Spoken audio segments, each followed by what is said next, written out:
To start, find the center of the room, marking 2 points.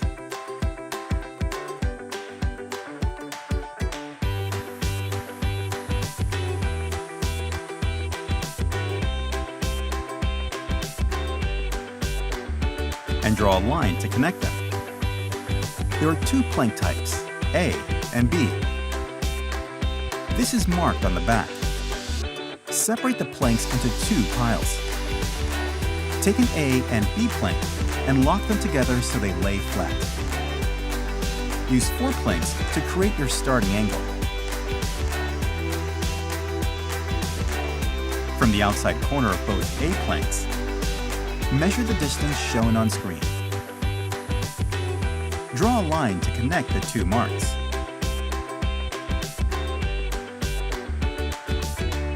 And position this line on your center mark.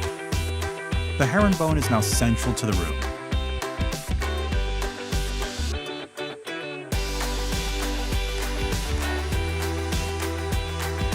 Continue installing planks row by row, working away from the center.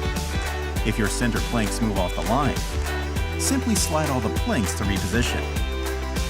Measure the gap on both sides of the room to check the floor is central.